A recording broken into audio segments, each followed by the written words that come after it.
démarrer quand vous voulez. Enfin, je suppose que tout le monde vous connaît. Je suis probablement pas celui qui peut le mieux vous présenter, mais je vais le faire quand même. Donc, vous êtes professeur émérite en sciences de l'éducation.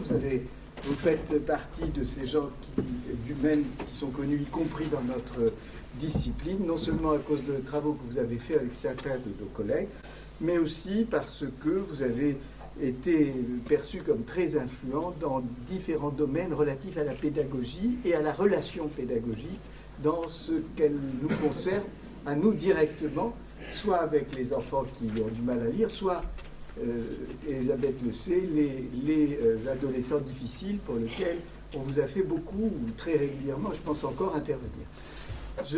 Monsieur Corbuchner, vous êtes donc philosophe, très connu pour vos travaux sur Descartes et aussi pour des livres, dont l'un que j'ai vu ici, que vous avez produit sur la question de l'école en général, dans cette dimension que nous expliquait Pascal, à la fois politique et sociale.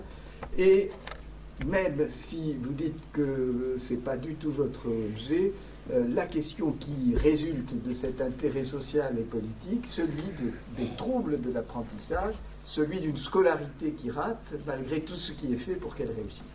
Merci beaucoup, monsieur, d'être là, vous aussi. Merci. Alors, je vous laisse la parole maintenant, parce que c'est à vous de débattre et en commençant par exposer votre point de vue. Bien, bonjour à toutes et tous, et mille excuses de ce petit retard d'ordre purement technique. Donc, merci aux organisateurs de m'avoir invité. Merci à professeur Bottebol, à Pascal Bouchard, mon collègue Brassard. Je vais non pas vous proposer ce matin, en introduction de cette journée et du dialogue dont je me réjouis avec Denis Corbuchner, non pas un exposé synthétique et en surplomb, mais plutôt, du point de vue du pédagogue que je suis, une sorte de promenade à travers différentes rencontres et différentes découvertes. En effet, j'ai eu l'occasion, dans ce qu'on appelle une carrière et qui est plutôt une succession de postures professionnelles différentes, de prendre part moi-même à une multitude d'activités où il était question de ces prescriptions en matière d'apprentissage. Et je voudrais rapidement avec vous les balayer. Ce que je vais tenter de vous dire, c'est ce que m'ont appris les différentes postures que j'ai pu prendre au cours de mes engagements pédagogiques. Alors j'en ai identifié 6. Je vais néanmoins aller relativement vite sur chacune d'entre elles. La posture d'enseignant-chercheur, mais pas au sens académique du terme, vous allez le voir. La posture d'observateur méthodique, celle d'accompagnateur de praticien, celle de formateur, celle de prescripteur et aussi celle de lecteur attentif d'un certain nombre de textes, d'ouvrages, à la fois d'ouvrages contemporains et d'ouvrages de notre patrimoine philosophique et pédagogique. D'abord, la posture d'enseignant-chercheur, et prenons ce terme ici, si vous voulez bien, dans le sens où il s'exprime là, enseignant d'abord, chercheur ensuite. Je fus et je reste pour ma part d'abord un enseignant. J'ai commencé à enseigner sans avoir de perspective de carrière universitaire. J'ai enseigné dans le secondaire, dans le primaire, dans l'enseignement général, dans l'enseignement professionnel.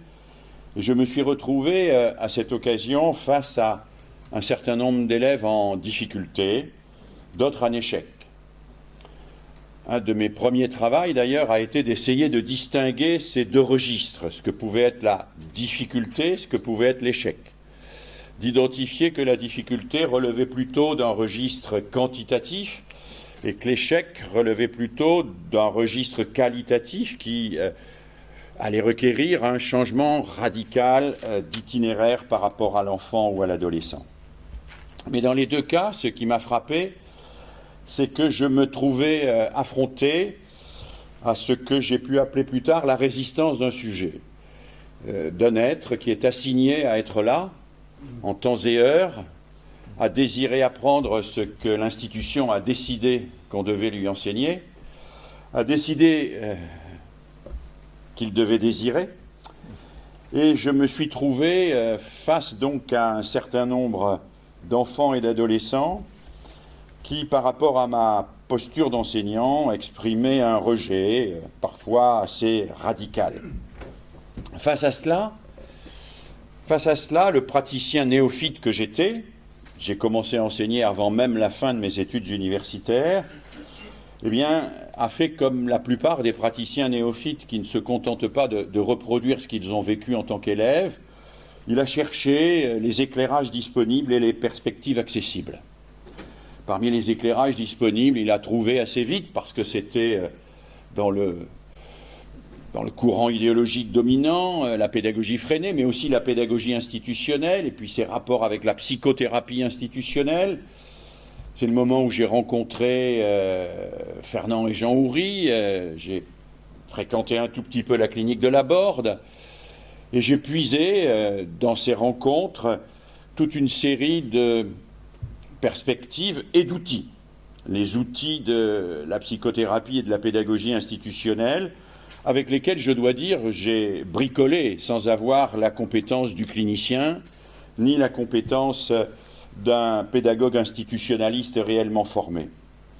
J'ai bricolé et puis j'ai découvert, peu de temps après, toute une série d'outils qui, eux, relevaient d'un autre registre, le registre de la psychothérapie institutionnelle, de la pédagogie institutionnelle renvoyait plutôt au champ clinique.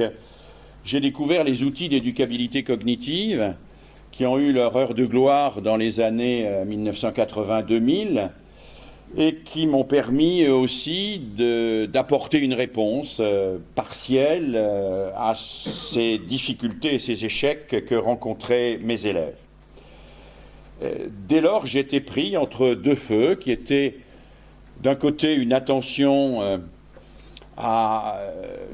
au développement psychique de chacun d'entre eux, et d'un autre côté, un souci de rigueur appuyé sur la psychologie cognitive et qui instrumentalisait l'acte d'apprendre à travers parfois des programmes extrêmement élaborés. Je pense en particulier au programme d'enrichissement instrumental de Feuerstein, qui était alors extrêmement utilisé et que nous avons considérablement utilisé, mais il y en avait des tas d'autres.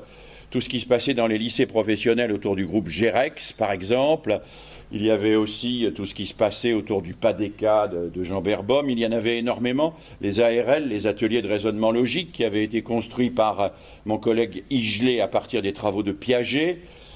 Et au fond, je me suis aperçu que, jeune enseignant, j'étais moins un ingénieur, au sens de Lévi-Strauss, qu'un bricoleur, qui s'efforçait de repérer des outils à sa disposition sans guère de souci de ce qu'on pourrait appeler la cohérence théorique de leur champ d'appartenance.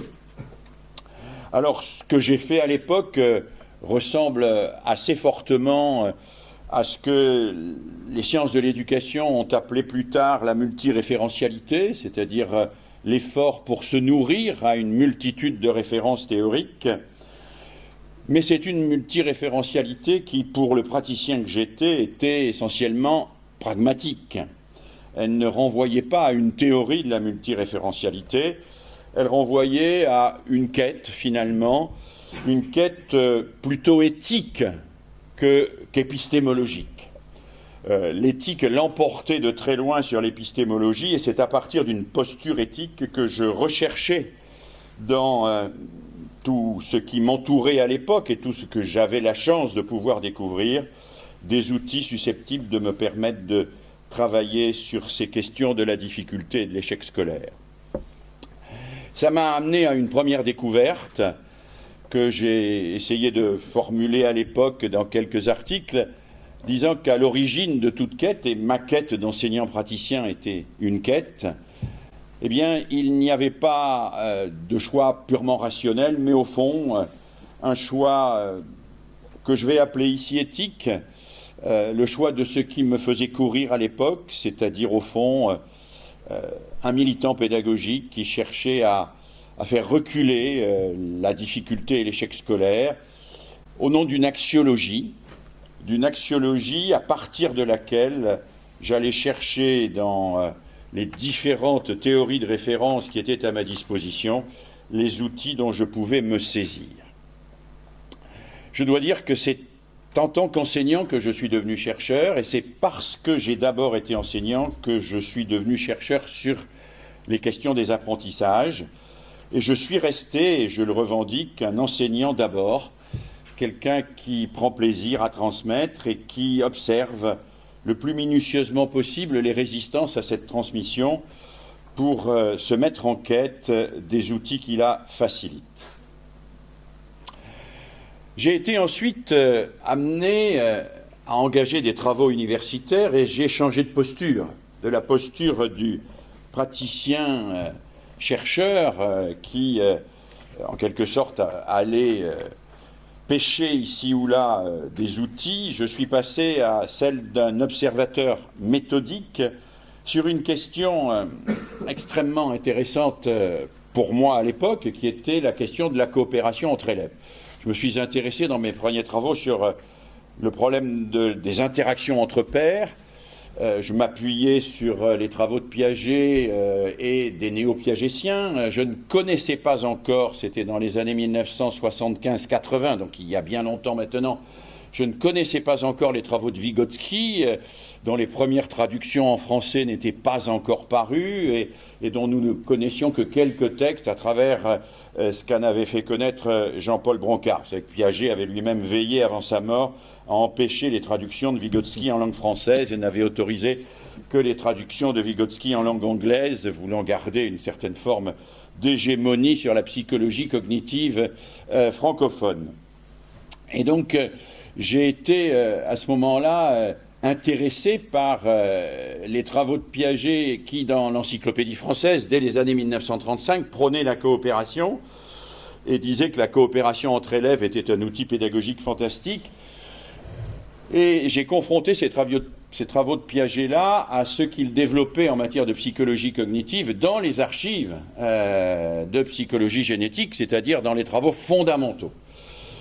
Et j'ai découvert, mais ça n'était pas une découverte énorme pour moi, je pense que d'autres l'avaient fait avant, qu'entre les prescriptions pédagogiques de Piaget, prescriptions générales et généreuses, et ces travaux théoriques, il y avait, sinon un écart, du moins une faille très significative, puisqu'il enjoignait les praticiens à pratiquer la coopération entre élèves, mais dans ses travaux théoriques, il montrait que celle-ci n'était ni facile ni évidente et qu'elle était même à bien des égards impossible, sauf à un certain nombre de conditions extrêmement précises. Et je me suis devenu à ce moment-là un observateur méthodique, puisque je préparais une thèse sur les interactions entre pairs, et je suis allé observer le travail de groupe de multitudes de groupes d'élèves qui étaient amenés à faire un panneau, à écrire une nouvelle, à résoudre un problème de mathématiques ou que sais-je encore. Et ce que j'ai découvert à ce moment-là, en tant qu'observateur méthodique, c'est que les intentions générales et généreuses, qui étaient celles du Piaget de l'encyclopédie française de 1935, ne s'incarnaient pas du tout dans les pratiques, dans la réalité des pratiques, y compris auprès de mes collègues qui étaient très engagés dans un modèle politique de la coopération, voire de l'autogestion. Mettre des élèves en groupe, c'était pour l'essentiel permettre à des enfants de s'adonner à un projet et de très vite se répartir les tâches entre concepteurs, exécutants, chômeurs et gêneurs. Les concepteurs concevaient, les exécutants exécutaient, les chômeurs ne faisaient rien, parce qu'heureusement qu'ils ne faisaient rien, sinon le résultat aurait été médiocre ou moins bon, et les gêneurs, on essayait de les refiler au groupe d'à côté. Ce qui m'a intéressé quand j'ai fait un petit peu de suivi de cohorte sur ces élèves-là, c'est que je me suis aperçu qu'en réalité les pratiques de la coopération telles qu'elles étaient promues non seulement n'aboutissaient pas à cet idéal autogestionnaire égalitaire qu'elles prétendaient poursuivre, mais enquistaient les individus dans des postures qui risquaient même de les enfermer. Et je me suis aperçu en particulier que ce que j'appelais les chômeurs, c'est-à-dire ceux qui étaient appelés à ne rien faire pour garantir la qualité du résultat, parce que comme ils ne savaient rien faire, s'ils avaient fait quelque chose, le résultat aurait été moins bon, eh bien, que cela intériorisait progressivement la posture de chômeurs dans leur cursus scolaire, et que des pratiques qui avaient été conçues et construites pour les aider à s'émanciper, comme nous disions à l'époque, les avaient en réalité enfermés à l'intérieur d'une identité dont ils avaient du mal à se défaire. Alors cette expérience a été pour moi très importante dans la mesure où elle m'a alerté sur un point très fort que je considère aujourd'hui comme absolument essentiel, c'est la nécessité dans le discours éducatif, dans tous les discours éducatifs, de parcourir sans cesse, dans les deux sens, la chaîne qui va des finalités aux modalités. Je me suis aperçu qu'au fond, les discours éducatifs étaient perpétuellement menacés par la juxtaposition d'intentions généreuses et de pratiques à l'économie. Intentions généreuses qui nous positionnaient dans le champ social et pratiques à l'économie qui nous permettaient de reproduire les traditions et de reproduire au sens quasiment bourdieusien ou bourdivin, si vous voulez utiliser cet adjectif, les ségrégations sociales et scolaires. Cela m'a amené à une découverte absolument fondamentale et qui pour moi reste aujourd'hui centrale dans mon travail, c'est que dans l'activité pédagogique, comme dans toute entreprise humaine, on ne peut pas se contenter d'afficher d'un côté des finalités et de pratiquer de notre côté des modalités sans avoir ce travail, sans effectuer ce travail minutieux, difficile, compliqué, qui consiste chaque fois à se demander comment incarner nos finalités dans des modalités, dans des pratiques, et regarder nos pratiques pour savoir si elles correspondent à nos finalités. Ce travail est un travail qui n'est pas glorieux, c'est un travail qui est besogneux, mais c'est un travail qui me semble garant d'un minimum de cohérence, là où ce qui domine dans le discours éducatif aujourd'hui me paraît plutôt relever, sans jeu de mots et sans référence aucune à Lacan, de la cohérence en deux mots. Alors, cette posture-là d'observateur méthodique m'a amené à cette découverte et vous allez voir que j'ai encore un tout petit peu progressé dans la mesure où j'ai été amené assez vite à accompagner des praticiens. Et en particulier, en tant que formateur, des praticiens de ce que l'on appelait à l'époque l'AIS, ce qu'on appelle aujourd'hui autrement, mais peu importe le nom, c'est-à-dire des praticiens qui avaient à travailler avec des enfants, des élèves en grande difficulté ou en situation de handicap. J'ai en particulier, grâce à un ami et collègue, le psychanalyste Jacques Lévin, travaillé à animer ce qu'il appelait des groupes de soutien au soutien, c'est-à-dire des groupes qui permettaient à des enseignants débutants de s'exprimer entre eux sur les difficultés qu'ils vivaient au quotidien avec leurs élèves. Je reste un pédagogue, je n'étais pas, et d'aucune manière je ne me prétendais un clinicien. À cet égard, je respectais parfaitement le point de vue de Fernand Houry, qui disait que pratiquer la psychanalyse dans une classe, c'est comme pratiquer une opération à cœur ouvert dans un grenier poussiéreux, c'est-à-dire prendre à peu près tous les risques sans avoir aucune garantie de guérison et surtout de ne pas avoir d'infection. Et en tant que praticien pédagogue, accompagnateur de praticiens, j'ai été amené à plusieurs reprises à travailler sur des difficultés graves. Je donne un exemple pour faire comprendre ce dont je parle. Je pense à cette jeune enseignante de CE2 qui nous racontait qu'une de ses élèves, une petite fille, refusait de lâcher la main de sa mère tous les matins et tous les débuts d'après-midi et pleurait pendant plus d'une demi-heure à 3/4 d'heure avant d'entrer en classe, ce qui évidemment compromettait très gravement le déroulement de ses classes. Cette jeune enseignante nous expliquait cela dans nos groupes qui se réunissaient régulièrement 2 fois par mois, et elle en souffrait considérablement. La réponse du groupe, ou en tout cas l'écho que le groupe lui donnait, c'était « mais pourquoi cette petite fille a-t-elle ce type de comportement ?» Évidemment, nous n'étions absolument pas capables d'identifier cela. L'institutrice avait proposé à la mère que cette petite fille soit suivie par une psychothérapeute, ce qui était le cas, mais cela ne semblait pas faire avancer sensiblement le problème. Et puis un jour, cette jeune institutrice est revenue dans le groupe de soutien au soutien et nous a expliqué que depuis la semaine dernière, il y avait un net mieux, puisque elle avait organisé un système d'enquête par petits groupes chez les artisans du quartier, et que cette petite fille était allée avec quelques camarades travailler à interroger un cordonnier.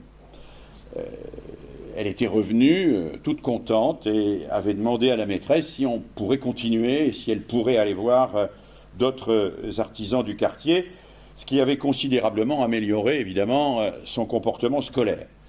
Alors peut-on dire pour autant que la petite fille pleurait avant d'entrer en classe parce qu'elle n'allait pas interroger un cordonnier? Bien évidemment non. Elle pleurait pour des raisons personnelles, pour un traumatisme sans doute profond qu'elle avait vécu, mais cela renvoie à quelque chose que je crois très important, qui porte sur la différence entre l'approche clinique et l'approche pédagogique. L'approche clinique va, pour autant que je la comprends et pour le peu que je la connais, va s'efforcer de chercher, à partir des symptômes, quelles sont, sinon les causes, du moins les éléments de cause que l'on peut identifier, pour engager une procédure de remédiation ou de transfert selon le niveau de la thérapie. La réponse pédagogique, elle est de nature radicalement différente parce qu'à bien des égards, elle ne se trouve pas contenue dans la question. Le problème ne contient pas sa solution en pédagogie. Le problème ne contient pas plus sa solution que dans des tas d'autres domaines, alors que trop souvent les pédagogues s'imaginent l'inverse. Ils pensent que quand on a un problème, eh bien il suffit d'ouvrir le problème pour trouver la solution, un peu comme on ouvre une coquille pour trouver la noix qui est à l'intérieur. Eh bien, cet exemple que je vous ai donné, mais de très nombreux autres exemples, m'ont montré à quel point les rapports entre les approches, qu'elles soient cliniques, je viendrai tout à l'heure à la psychologie cognitive, ou qu'elles relèvent de la psychologie cognitive, peuvent avoir une fonction régulatrice, mais ne sont pas en pédagogie à la source de l'inventivité pédagogique. L'inventivité pédagogique, celle qui consiste à imaginer des médiations, à proposer des outils, à faire se rencontrer l'enfant avec des œuvres de culture. Cette inventivité-là, elle va ouvrir des perspectives, mais elle ne s'appuie pas fondamentalement sur l'analyse des causes. L'analyse des causes relève d'une conception que je considère pour ma part comme dangereuse de la pédagogie, et elle est même à certains égards un blocage au regard de l'inventivité pédagogique. En pédagogie, les solutions ne se trouvent pas nécessairement dans le problème. Les solutions s'inventent et s'éprouvent, et à cet égard, épistémologiquement, on pourrait dire que la pédagogie est poppérienne. Elle est poppérienne au sens où elle va proposer, inventer, trouver, et puis réguler ses propositions au regard de ce qu'elles auront permis de faire avancer. Voilà la troisième découverte dont je voulais vous parler. La quatrième découverte, c'est celle du formateur. Formateur engagé avec des enseignants dans une enquête qui, à l'époque, en 2006 et 2007, était sous l'égide de l'OMS dans le cadre d'un programme qui s'appelait HBSC, alors excusez-moi pour mon anglais, Health Behavior in School Aged Children, donc je suis vraiment... et qui consistait à identifier et caractériser les troubles cognitifs dont pouvaient souffrir les enfants d'école primaire d'une grande ville du centre de la France, Clermont-Ferrand, pour ne pas la nommer. Ce programme comportait une série de tests qui étaient destinés à être remplis par les adultes, des tests pour l'essentiel adaptés, des tests de Conners revisités à partir des années 1990, tests de Conners qui avaient été élaborés, vous le savez, pour détecter les enfants TDAH, troubles de déficit de l'attention et de l'hyperactivité. Alors, cette équipe de chercheurs a donc fait passer à la fois aux parents et aux enseignants ces tests-là. Et nous avons eu alors de très grandes difficultés. Parce que parmi les items, alors je ne vais pas vous lire toutes, mais vous aviez, est-ce que votre enfant ou votre élève argumente avec les adultes? Alors on vous disait de répondre par pas vrai, un peu vrai, assez vrai ou très vrai. Une autre question était, est-ce que votre enfant ou votre élève finit les tâches qu'on lui demande de faire? Avec comme réponse, pas vrai, un peu vrai, assez vrai ou très vrai. Finit les tâches qu'on lui demande de faire. Et là, en travaillant avec les collègues, qu'est-ce qui nous est apparu? C'est que, au fond, ces questions ne nous aidaient pas beaucoup, parce qu'elles étaient fondées sur un paradigme fondamentalement déficitariste. C'est-à-dire qu'elles s'efforçaient de repérer ce qui ne fonctionnait pas chez les sujets, et pas du tout de nous donner des leviers ou des fils à tirer pour les aider à progresser. Les questions, ce n'était pas y a-t-il des tâches que l'enfant termine volontiers? Y a-t-il des éléments sur lesquels l'enfant peut exercer facilement son attention et à partir desquels on peut le mobiliser? Et même dans une question du type argumente avec les adultes, on pouvait se demander si argumenter avec les adultes était effectivement un défaut majeur qui témoignait d'une inadaptation complète de l'enfant à son environnement, ou au contraire le signe d'une émancipation prématurée, voire d'un esprit critique qui était en train de s'élever.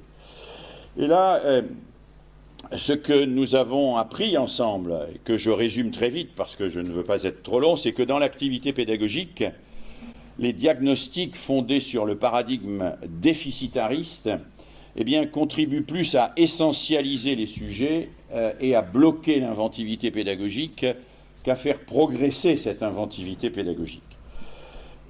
Ça a été un travail assez long qui a duré plusieurs années, et à l'issue duquel, et c'est un objet de satisfaction indéniable, les chercheurs avec lesquels nous travaillons, les chercheurs en psychologie cognitive, ont entendu un certain nombre de questions qui émanaient à la fois des parents et des enseignants, et se sont demandé comment, effectivement, on pouvait sortir de ces dangers du diagnostic fondé sur ce paradigme déficitariste et imaginer une autre vision de l'enfant.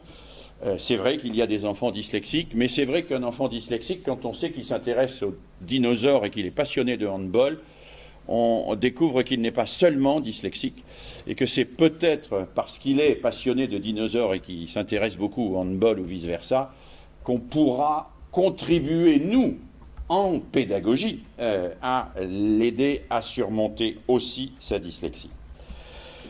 Je vais très vite, après cette posture de formateur, j'ai été amené à expérimenter une posture qui était celle de prescripteur.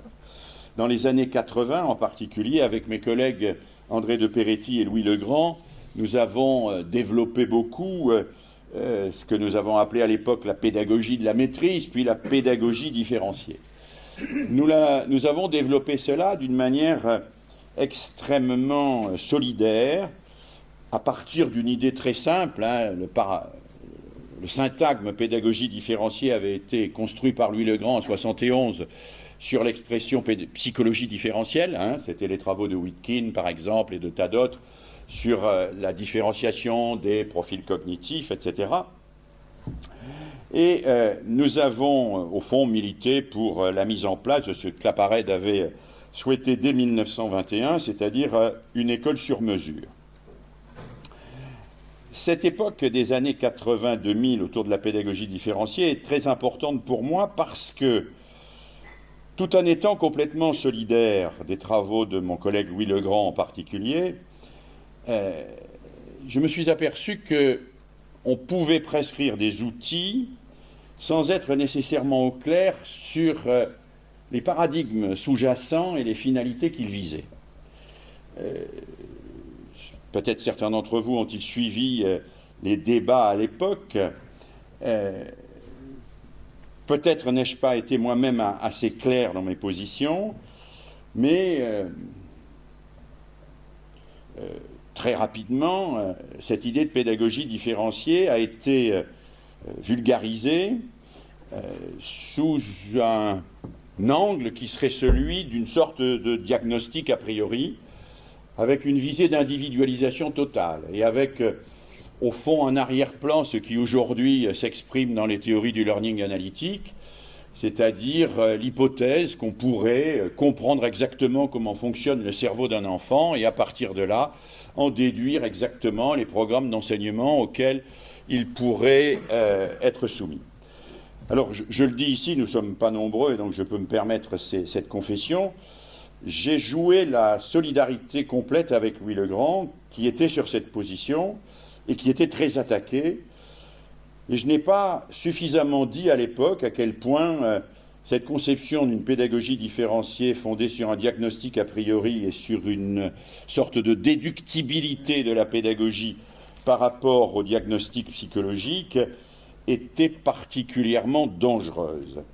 Et ce qui devait arriver est arrivé, puisque certains d'entre vous s'en souviennent peut-être, dans un ouvrage qui s'appelle « Une voix qui vient de l'autre rive », Alain Finkielkraut, à mon sujet, écrit que j'ai placé l'universel sous la juridiction exclusive de la rationalité instrumentale, celle-là même qui a été mobilisée pour les usines de la mort et qui a conféré aux crimes administratifs du XXe siècle leur atypique banalité et leur monstruosité sans pareil.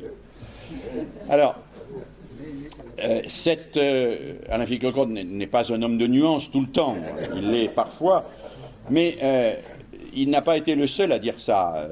Des tas d'autres ont dit la même chose, et un livre qui s'appelait « La barbarie douce » a repris la même idée.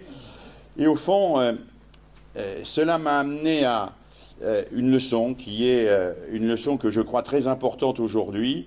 Il ne faut jamais faire l'économie de l'explicitation de son axiologie. Nous n'avions pas, au sein de ce même courant pédagogique autour de la pédagogie différenciée, la même axiologie. Nous n'avions pas la même axiologie. Je défendais pour ma part ce que j'appelais le paradigme de l'inventivité régulée, c'est-à-dire on invente, on diversifie, on observe, on corrige et on est dans une relation en permanence d'adaptation de nos pratiques en fonction de ce que l'on voit. D'autres étaient dans un paradigme de l'adaptation adéquationniste et systématique à un diagnostic a priori donné comme définitif. Pour des raisons qu'on va dire de solidarité personnelle, je n'ai pas, sauf peut-être dans une note de bas de page dans un livre grand public, je n'ai pas dit ma différence de sensibilité avec les collègues qui prônaient ce type de pédagogie et cela a, à mon avis, été extrêmement négatif, ou si ce n'est négatif, du moins compliqué de faire entendre que derrière ce qui pouvait apparaître comme étant le même syntagme, pédagogie différenciée et les mêmes pratiques, il y avait en réalité des axiologies radicalement différentes. Cela m'a amené à insister et à comprendre de plus en plus à quel point l'impasse sur les questions axiologiques et la centration sur les questions pragmatiques, pour reprendre le terme qui a été donné à l'intervention que je fais ce matin, est quelque chose qui est particulièrement dangereux, générateur de malentendus et qui ouvre la porte à des débats à la fois stériles, inutiles et ravageurs pour les praticiens. Je voudrais avancer très vite en disant qu'à partir de cette époque-là, à partir du début des années 2000, mes travaux ont un peu évolué et je me suis fait beaucoup lecteur de ce qu'on pourrait appeler les pédagogues historiques. Alors je suis allé lire les fondateurs comme Itard, bien sûr, des gens comme Kortchak, Freinet, Makarenko, mais aussi des gens moins connus, Albert Thierry, etc. Je suis allé lire les pédagogues américains, Skinner. J'ai lu un petit peu tout ce qui se disait et j'ai pris une posture un peu différente de celle qui était jusqu'à présent. Je me suis posé la question, un épistémologue, je me suis demandé comment fonctionnaient les discours éducatifs, les discours sur l'éducation. Et j'ai proposé à ce moment-là cette idée très simple que tout discours éducatif articule toujours plus ou moins explicitement des valeurs, des éléments scientifiques qu'il appelle des faits et des propositions pragmatiques qu'il nomme en général des outils. Et j'ai proposé à ce moment-là une modélisation extrêmement simple que vous trouvez ici et qui renvoie à cette idée d'un caractère toujours complètement hétérogène des discours éducatifs. Je ne dis pas qu'il n'y a pas de discours philosophique sur l'éducation, je ne dis pas qu'il n'y a pas de discours psychologique ou psychothérapeutique sur l'éducation, je dis que les discours éducatifs tels qu'ils se développent avec leur connotation pédagogique sont toujours des discours qui articulent plus ou moins visiblement et lisiblement trois polarités. Une polarité que j'appelle des finalités, qui ont d'abord été théologiques, philosophiques et qui peuvent être aujourd'hui politiques, tout en restant, à mon avis, philosophiques, et qui renvoient à une question, quels enfants pour quelle société, qui donc pose des problèmes en termes de valeurs. Une deuxième polarité qui est celle des connaissances mobilisées à un moment donné par ce discours, connaissances sur l'enfant, connaissances sur ses apprentissages, connaissances sur son développement et sur les conditions de sa socialisation. Cela renvoie à ce que les scientifiques appellent des faits avérés, voilà, des connaissances, mais on va choisir dans les connaissances certaines d'entre elles plutôt que d'autres. Hein. Ce n'est pas un hasard si on choisit à certains moments des connaissances dans le domaine de la psychologie clinique, à d'autres moments dans le domaine de la sociologie, à d'autres moments dans le domaine des neurosciences, etc., etc. On choisit parmi les connaissances disponibles certaines d'entre elles et on propose des moyens concrets. Tout cela constitue une sorte de syncrétisme discursif dans une articulation qui peut être rigoureuse, et j'ai essayé de montrer qu'il y a certains pédagogues chez qui elle est rigoureuse, qui articulent très rigoureusement des finalités, des connaissances scientifiques et des moyens concrets, mais qui peut être aussi non rigoureuse, en particulier si l'on oublie un des trois pôles. On peut trouver en effet assez facilement des discours éducatifs qui n'utilisent que le pôle des valeurs et des moyens concrets, qui sont des discours idéologiques prescriptifs, voilà, qui ne s'appuient sur aucun élément de recherche scientifique. On peut trouver évidemment un discours théorico-technique qui, à partir de valeurs et de faits, développe une certaine conception de l'enseignement, mais sans donner d'outils ni proposer de moyens. Et on peut évidemment, et nous l'avons aujourd'hui sous les yeux en permanence, trouver des discours à caractère scientiste qui articulent des faits scientifiques avec des moyens concrets sans jamais s'interroger sur les valeurs et sur l'axiologie, en écartant, tout au moins en faisant mine d'écarter le troisième pôle, car ce que j'ai essayé de montrer, y compris quand on analyse par exemple la leçon d'ouverture de Stanislas Dehaene au Collège de France, eh bien on s'aperçoit qu'il y a toujours quelque part de l'axiologie cachée, qu'elle est cachée d'une manière ou d'une autre, et que souvent on veut faire apparaître son discours comme simplement scientifique, alors que l'axiologie est bien là et que l'affirmation que la science peut prescrire une solution éducative est elle-même évidemment une affirmation idéologique et profondément idéologique. Bon, je vais m'arrêter là, j'avais d'autres éléments à vous dire, mais on l'évoquera peut-être dans la discussion. Ce que je cherchais à montrer très simplement, à travers mon itinéraire, qui n'est qu'un itinéraire parmi d'autres, c'est à quel point cette question des rapports entre la pédagogie et les connaissances mobilisées par cette pédagogie pour traiter les questions des élèves en difficulté, et cette question est complexe, qu'on peut l'aborder de différents points de vue. En tout cas, moi, tout au long de mon parcours, je l'ai abordé de différents points de vue, et il me semble que les différentes, ce que j'ai appelé des découvertes, qui n'en sont pas évidemment pour l'immense majorité d'entre vous, mais qui ont été à un moment pour moi des découvertes, sont peut-être des éléments dont il faut tenir compte pour avancer vers un discours qui articule intelligemment les travaux des uns et des autres. Voilà, je m'arrête là. Merci mille fois, monsieur. Merci.